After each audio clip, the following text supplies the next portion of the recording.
With the outbreak of COVID 19, nations have struggled to contain its spread, and our country, Nigeria, is no different. Among other things, our fragile health institutions are grappling with the increasing number of cases while we struggle to get relief materials to the most affected persons. Hi, my name is Ege, and this is Opinion Based on Facts.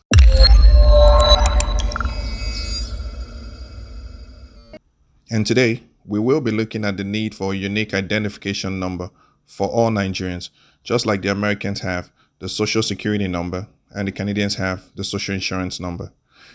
The absence of this identification number is one of the main reasons why governments have struggled across the federal, state, and local levels to provide relief materials, cash or food items to Nigerians. In the US and Canada, for example, we learned that direct cash transfers were made to their citizens by their governments. President Buhari authorized the payment of 20,000 naira to the poorest Nigerians to cushion the effect of the virus for 4 months at the rate of 5,000 naira a month. This is to be used to buy food and pay bills. The challenge with sending relief to the so-called poorest Nigerians, especially cash, is that we do not have an existing system that supports the direct interaction between the government and the citizens. We do not have a system that identifies every Nigerian at a micro level. The National Population Commission and the National Bureau of Statistics are two of the agencies that are tasked with collating population data on Nigerians and providing the statistics required for government planning. However, both agencies are limited because of their macro nature, meaning they can tell our overall population, but cannot tell where each Nigerian lives, nor what their source of income is, for example. The National Population Commission, because it's so underfunded, does not hold enough primary data regarding names, birth and death rates, addresses, telephone numbers, workplace of all Nigerians. To put this in proper perspective, the last time the national census was held was in 2006. That is 14 years ago. That census put our population at 140 million people. And with a 2.5% projected growth rate every year, the Nigerian population is estimated to be about 200 million people today. Without individual data capturing, it becomes almost impossible for the government to send monies directly to Nigerians. And this is evident from the recent 20,000 naira cash relief the federal government is purportedly sharing to the poorest Nigerians. The criteria for determining the poorest Nigerians is still not well known to many of us. While there is proof that some people have been paid, the financial stress this virus poses is for the larger majority of the populace and not just the poorest. The truth is, if you have lost your job due to COVID 19, regardless of what your income bracket was, you will need support.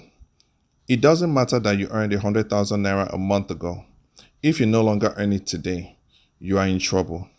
You might ask, why is it difficult to do direct bank transfers to Nigerians, seeing that a large chunk of us have BVNs? Why not just pay those that have BVNs so that they can deal with their immediate cash needs? While I support direct credits to all Nigerians, our structure will not permit going the BVN route. And I will explain why. There are 122 million bank accounts in Nigeria. Only 79.2 million of them are active. And of that number, only 40.2 million have BVNs. So imagine those 40.2 million of us are credited. What happens to the rest of us? How will the system cope with the rush of those without BVN to our banks? Our banking halls will become a breeding ground for the same virus we are trying to contain. For me, the main reason we cannot credit every eligible Nigerian is because we do not have unique identification numbers. There are two reasons why we haven't been able to centralize our personal data and use it for times like this. The first reason is because attempts at the national ID scheme have always failed. From the Shehu Shagari government to Goodluck Jonathan, billions of naira budgeted and spent, but the scheme is yet to see the light of day. The Buhari government is in its fifth year, and nothing has been said publicly about it. Anyway, that's a conversation for another day. Let's keep it going. Another reason why our data is unavailable to the government is because there is no real motivation for the citizens to provide it to government agencies. Neither has the government made an attempt to aggregate data from the agencies we interact with. So think about this. When a child is born, the parents can register the birth with the National Population Commission, right? And most of us do this. When our relatives die, We get a death certificate from either the hospital or from the same National Population Commission. So we can at least agree that birth and death rates are most times registered. The challenge we have as a country is collating the data of our citizens from when they leave the hospital through their lifetime till when they die. The simple reason is we do not have the motivation to register, and the government doesn't have the will to motivate us. Let me break it down. If healthcare is free and it's of quality, and you are asked to register with a government agency to get health card that qualifies your family for free healthcare, won't you register? If you are guaranteed a check for a refund on your taxes when you file them yearly, if the government offers subsidized quality education to all Nigerian children, will attendance not increase in our schools and the kids' data captured by the education board?